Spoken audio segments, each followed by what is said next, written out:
Hi, I'm Dr. Ellen Hendriksen, and you're listening to episode 22 of the Savvy Psychologist. I'll help you meet life's challenges with evidence-based research, a sympathetic ear, and zero judgment. We'll use the best of psychology to help you be happy, healthy, and most importantly, yourself. I recently received an exceptionally touching email from an anonymous listener who's facing a challenge many of us can relate to. She can't stop eating. For her, and all of us who have ever felt powerless against food, listen on for 6 tips to battle binge eating. But first, here's her message. Dear Savvy Psychologist, I can't stop eating. Like crime, my eating mostly happens at night. By the light of day, I have an exemplary diet. But after work or after dinner, I find myself in the pantry, funneling cookies straight from the sleeve. Last night, I ate a pound of chocolate, a bag of maple glazed nuts, and a box of cookies. While it's happening, I'm not even in control. The cookies call to me, and before I know it, I go numb and something automatic takes over. It's like my body has been hijacked. I feel a mixture of denial and release while it's happening, but afterwards, I hate myself. I feel spent, guilty, and helpless. I think terrible things about myself, like how my husband would be better off married to someone else, how I'm effing up my life, and how there's no hope for me. Did I mention I hate myself? My last physical even showed that my blood sugar is in the pre-diabetes range, but I still can't stop. I've tried all the tricks. Use a smaller plate. Only eat when sitting at a table. Don't eat after 8 p.m. Go for a walk instead, and on and on and on. Don't tell me to try a substitute activity like knitting or some other garbage. I have yards of badly knit scarves to show for my efforts, but it still didn't work. I'm married to a wonderful man. I dare say my soulmate. But he's away for long stretches at a time for his job. He emails me to say goodnight. Since college, I've drifted from one job to another. I get really excited about them at first, but then the shine wears off and I get bored. I've worked in a hodgepodge of fields. I've been an assistant shoe designer, worked on a TV show, helped manage a boutique gym, and worked at a tech startup. But I can never seem to find a place I fit. And in the meantime, I feel like I'm being left behind. I'm worried I'll never find my niche, and I'll never accomplish anything. Something is terribly wrong with me. What is it, and how do I fix it? Whatever it is, sure isn't being fixed by the chocolate. Sincerely, I can't stop eating. Dear, I can't stop eating. Thank you for your brave and honest email. I can hear your frustration and your despair. But the fact that you're reaching out means you have hope, and there is hope. You are far from alone in this. 11% of your fellow women and 7.5% of men say they've binged in the last month. Now, while disordered eating starts in many ways, a remark from an authority figure about your body, an angst-ridden teenage decision to lose weight, or as a reaction to an upheaval in life, for you, perhaps getting uprooted after college, disordered eating sticks around through strict manipulation of food and how one deals with stress and negative emotion. There's no surefire regimen for stopping binge eating. Indeed, as we'll see, oftentimes regimens, well-intentioned but rigid diet rules, and equally rigid thinking about yourself, the world, and your future are the true adversaries.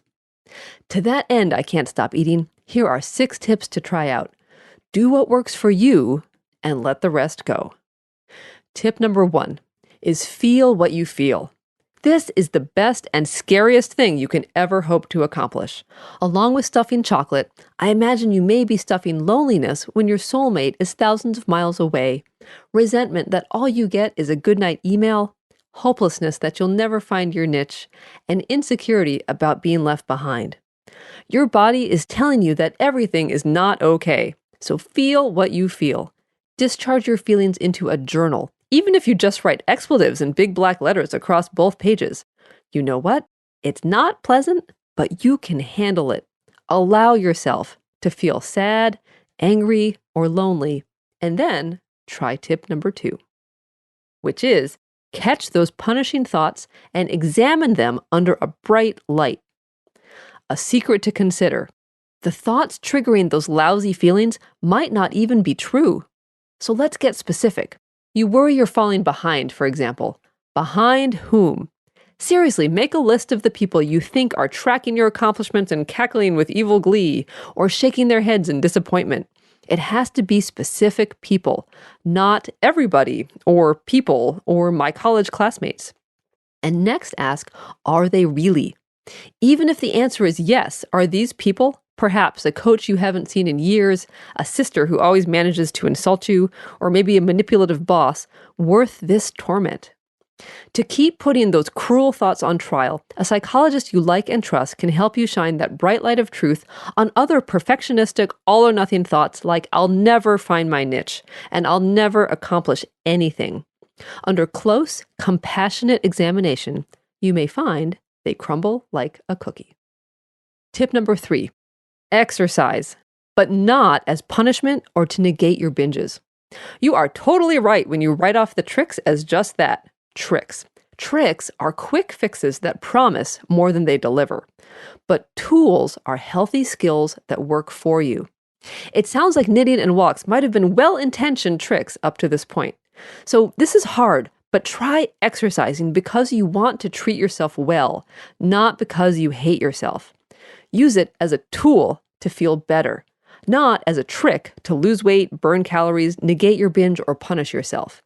Do an activity you enjoy that makes you feel strong, not one you hate that makes you feel chastised. Tip number 4, stop counting. You didn't specifically mention this, I can't stop eating, but it applies to many souls who binge. So counting calories or fat grams or weighing yourself daily often becomes a system of evaluation. If you meet your goal, you're worthy and good. And if you don't, you're a big failure. So instead, try throwing out the whole yardstick of evaluation. Now, without the anchor of calorie counting or a daily weigh-in, you may be left anxious and floating. So tune inside for a new guiding light. Natural, normal eating is governed by hunger. But in souls who binge, that guiding light of hunger and satiety may be down to the embers. It may take a long time to get your body rhythms back, but you can. How to learn to listen to your body? Experiment with the next tip and see if it works for you. Tip number 5, keep track of what you eat or don't. 2 things that can work wonders for some, but wreak havoc on others, are food diaries and structured eating. Try both, but don't be afraid to abandon them if they just create more rules that make you feel worse, when, inevitably, you don't adhere to them perfectly. Under some circumstances, food diaries can be great. Writing down what you eat can turn mindless munching into mindful insights. So log what you eat, but not the caloric content, fat grams, or anything like that. Instead, jot down how you feel when you eat. You may find that your eating is prompted by boredom at your latest job, anxiety that you're falling behind, or resentment about that distance that leads to the goodnight email. These thoughts and feelings are your true adversaries, not the chocolate. Next, structured eating. This is going through the motions of, quote, normal eating, even if they feel downright wrong. Structured eating involves planning and eating 3 meals and 2 snacks a day. Over time, you'll likely find you binge less because you're less vulnerable to feeling grumpy because you're starving, and a mindless graze won't crescendo into a binge. Now, structured eating is not a diet. It's a scaffold with which to rebuild your natural body rhythms. Last is tip number 6. This will be a process. This brings me to hating yourself. Ideally, take your thoughts. My husband would be better off married to someone else. I'm effing up my life. There's no hope for me. To a qualified psychologist you like and trust. As great as tips can be, an in-person, real-time conversation is better. Now, the average person with binge eating disorder has struggled with it for 4.5 years. And for those out there who have struggled for 10 times that long, don't give up. When you slip, and you will, fellow human, forgive yourself and start up where you left off. You don't start over from square one. No one can take those binge-free days away from you. So have hope, keep seeking compassionate support, and building your toolbox. Thanks for listening. And special thanks to actor Stephanie Burke for performing the listener message.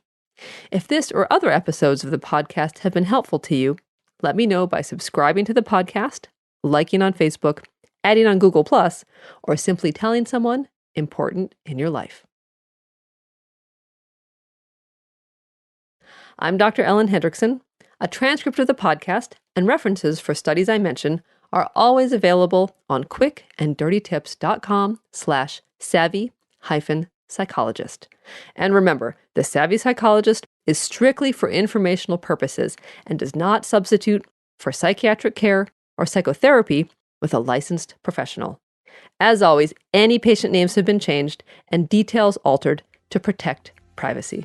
Thanks for listening, and see you next week for a happier, healthier mind.